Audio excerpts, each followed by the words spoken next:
សួស្តីបងប្អូនទាំងអស់គ្នាវិលមកជួបខ្ញុំម្ដងទៀតនៅក្នុងវីដេអូថ្មីហើយវីដេអូនេះផងដែរគឺខ្ញុំនឹងនាំអារម្មណ៍បងប្អូនបាទ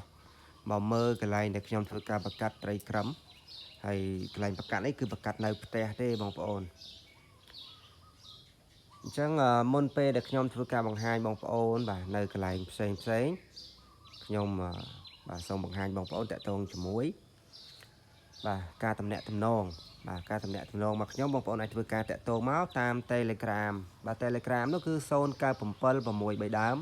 8218បាទឬក៏បងប្អូនអាចធ្វើការឆាតមក Facebook ក៏បានដែរ Facebook មានឈ្មោះថាវិចិត្រ Victory ជាអក្សរអង់គ្លេសបាទឆាតចូល page ជាភាសាខ្មែរមានឈ្មោះថាចំការត្រីក្រឹមខេត្តតាកែវ page ជាភាសាអង់គ្លេសមានឈ្មោះថា Paradise on Earth ហ្នឹងហើយចឹងបងប្អូនអាចធ្វើការតាក់ទងមកខ្ញុំបានហើយវីដេអូនេះគឺខ្ញុំនឹងធ្វើការអាប់ឡូតចូលបាទក្នុង Channel Silver Beta Tube បាទនេះ Channel សកួរបងប្អូន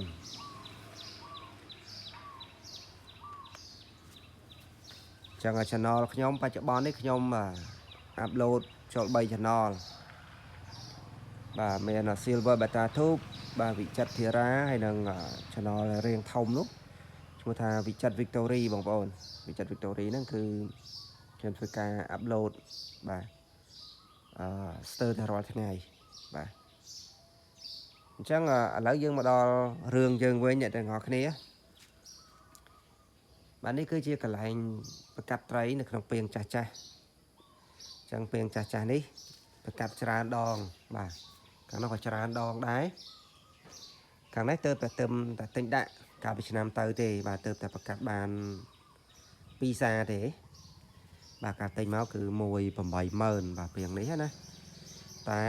ចំពោះការប្រកាត់ត្រីយើងប្រកាត់បានច្រើនដងបាទរាប់មិនអស់ទេអញ្ចឹងឥឡូវយើងងាកមកមើលបាទខាងមុខនេះវិញខាងមុខនេះគឺជាពាងចាស់បូកជាមួយនឹងពាងថ្មីបាទពាងចាស់បូកពាងថ្មីបងប្អូននេះគឺពាងចាស់បាទពាងចាស់នេះក៏ប្រកាត់បានច្រើនសារដែរបាទខាងនេះក៏ច្រើនសារដែរ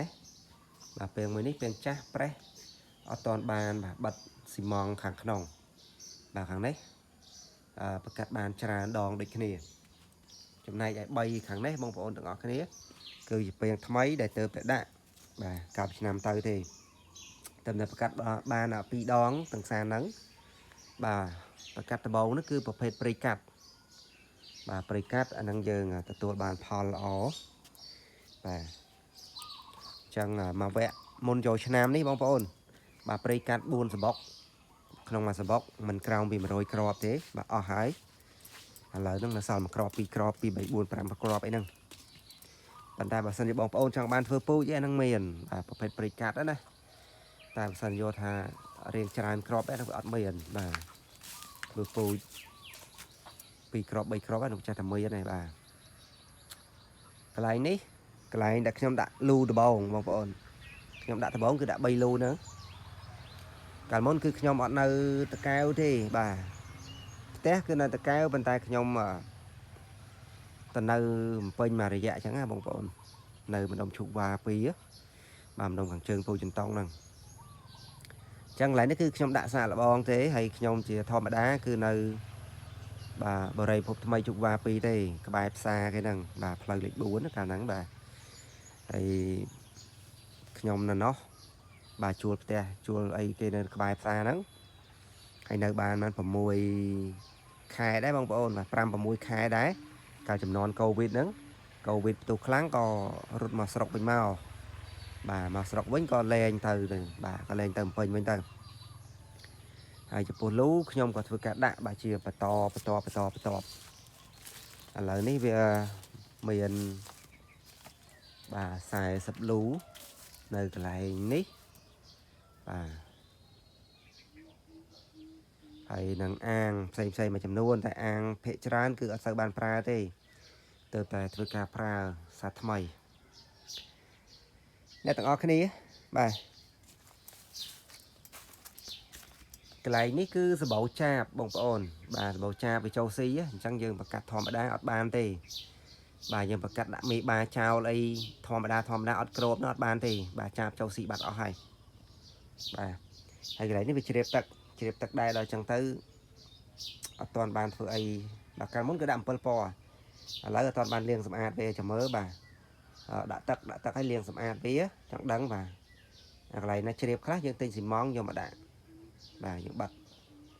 តើបាត់ហើយចាំយើងធ្វើការប្រើប្រាស់បន្តទៀតបាទកន្លែងនេះអត់អីទេបាទកន្លែងនេះអានឹង7ពណ៌បាទ7ពណ៌នេះតាមពិតទៅទុកគ្រាន់ឆាបស៊ីទេបងប្អូនពេលដែលឆាបស៊ី7ពណ៌នៅក្នុងលូហ្នឹងវាអត់ស៊ី7ពណ៌នៅក្នុងអត់ស៊ី7ពណ៌នៅក្នុងអាងនេះវាអត់ស៊ី7ពណ៌នៅក្នុងលូបងប្អូនអញ្ចឹងវាមួយយ៉ាងដែរព្រោះថាយើងបាទចំណាយពីអាងនេះហើយក្នុងពេលនេះក៏បង្កាត់បានច្រើនដងដែរបងប្អូនបាទកាលមុនបង្កាត់ពួកអេសានស្លឹកពោអីហ្នឹងបាទកាត់បានច្រើនដងហើយនៅក្នុងអាងបាទសារនេះវគ្គនេះគឺប្រើបានខ្លះធម្មតាទេបងប្អូននៅក្បែរព្រៃក្បែរអីចឹងបើបង្កាត់ទៅវាអត់បានផលទេវាបានដែរវាបានតិចតួចចឹងណាចឹងវាអត់សូវបានផលទេហើយឥឡូវនេះគឺខ្ញុំធ្វើបាទចៃទឹកបងប្អូនធ្វើទឹកខៀវបាទកន្លែងនេះបានយើងបាន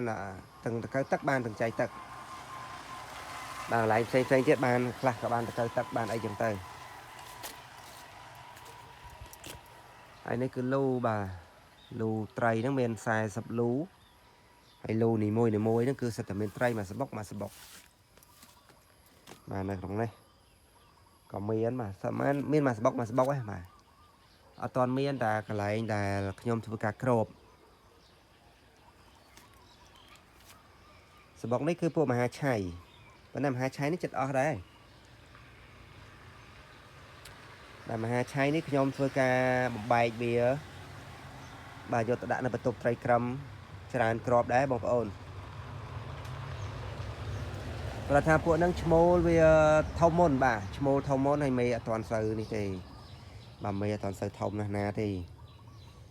ហើយមេបាទយកទៅថ្ងៃមុនបាន5គ្រាប់4 5គ្រាប់ហ្នឹងបងប្អូនបាទព្រោះមេវាសាក់ធំសេរីក្រោយអានេះគឺបាទកន្លែងធ្វើទឹកខៀវក្នុងនេះអេសានតុងដែងបងប្អូនអានេះសេរីក្រោយបាទសេរីបច្ចុប្បន្ននេះអានឹងវាធំបន្តបាទមានញីធំមានឈ្មោលអីចឹងទៅហើយបាទនេះសេរីក្រោយនេះប៉ុនចកះហើយបងកន្លែងនេះខ្ញុំបង្កាត់ថ្ងៃមុនគឺមិនដឹងពូជអីទេបងប្អូនបាទបង្កាត់ឲ្យមកសបុកហើយនេះគឺទៅទៅធ្វើការបង្កាត់អញ្ចឹងការបង្កាត់នៅកន្លែងនេះបងប្អូនទាំងអស់គ្នាបាទនៅឡើយផ្ទះចាស់ហ្នឹងគឺផ្ទះម្ដាយបង្កើតបងប្អូនបាទផ្ទះថ្មីនោះគឺផ្ទះម្ដាយក្មេកខ្ញុំមានគ្រួសារហើយអញ្ចឹងណាអញ្ចឹងឥឡូវហ្នឹងមានគ្រួសារបាទមានគ្រួសារអញ្ចឹងទៅវាអត់សូវមានពេលដែរទេបងប្អូនរវល់ច្រើនដែរកន្លែងនេះគឺទៅបញ្ញាបាទនេះសាក់តែមានមកសបុកប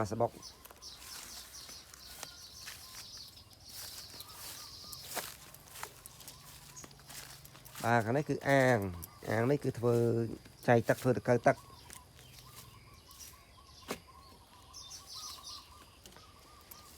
តែវាឥឡូវវាកើតតែចកបងប្អូននេះកើតតែចកសបោតែចក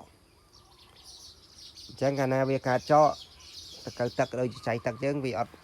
សូវកើតទេបាទវាអត់សូវកើតទេបាទហេតុអីបានអត់សូវកើតបងប្អូនទាំងអស់គ្នាដោយសារកាលណាមានចៃទឹកមានតកៅទឹកនេះវាដោយសារនៅក្នុងហ្នឹងវាសបោបាទវាសបោក្លិនស្អុយវាសបោជាតិជីអីចឹងណាតែដល់ពេលមានចកនឹងកើតឡើងគឺវាស្រោបជាតិជីបាទកន្តិចកំទីភាពស្អុយភាពអីហ្នឹងវាស្រោបតោះអញ្ចឹងធ្វើទឹកយើងថ្លាបាទតកៅទឹកហ្នឹងគឺអត់កើតទេបាទកន្លែងនេះឥឡូវហ្នឹងគឺបានធ្វើចៃទឹកធ្វើចំណីអីខ្លះបើខាងនេះបាទជ្រាបខ្លះអត់ខ្លះតែចាំមើលបាទជួសជុលប្រើប្រាស់ឡើងវិញហើយចំពោះកន្លែងដែលទំនេរនេះតាមគម្រោងមកចង់ដាក់10លូទៀតបងប្អូនដាក់10លូចន្លោះហ្នឹងទៀតបាទតែអត់ទាន់ដល់ពេលវេលាស័ក្តិសមបាទខាងមុខនេះក៏មានដែរនេះសេរីក្រោយបាទខាងនេះពួកអេមបលេ mà đây là bộ xử lý cào anh ấy precat và đại precat thì chuyện đó cứ đã đòn bây giờ ta bầm pòn nơi lại chả mấy rồi tới mà hai chai hai cái này cứ trong thưa ca bạc cát mà sẽ bọc đây mong pon này trong này ạ trong thưa ca bạc cát mà sẽ bọc bộ thay mà lè bài đòn từ xử lý cào đòn từ ngày muốn hà lấy thưa ca sắm ăn tú đầm bậy đạp bạc cát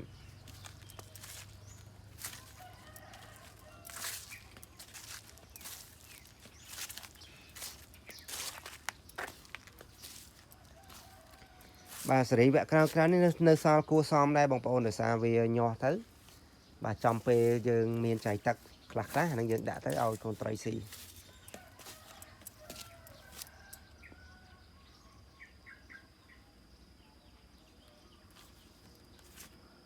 bà bong bóng ở cái video này mình phần năng thế hay bị chạy chun bong bóng mà trong tại tường mặc nhóm complete chat cho Telegram và Telegram sau cao phẩm pearl và mùi bay đam 8p 17bà mà đón tiết bong bóng ở cái bà Telegram cứ sau cao phẩm pearl và mùi bay đam 8p 17bong bóng ai chơi ca chat cho Facebook men mua tha bị chặt Victory chỉ ở sòng lế chat cho page men mua tha trong cá tray cram khai tà cào bà bong bóng ở cái page cho sòng lế men mua tha Paradise on Earth បាទចឹងវីដេអូគឺមានប៉ុណ្ណឹងបាទអរគុណសម្រាប់ការឆ្លាញ់ចូលចិត្តជួបខ្ញុំវីដេអូបន្ទាប់នៅពេលក្រោយទៀត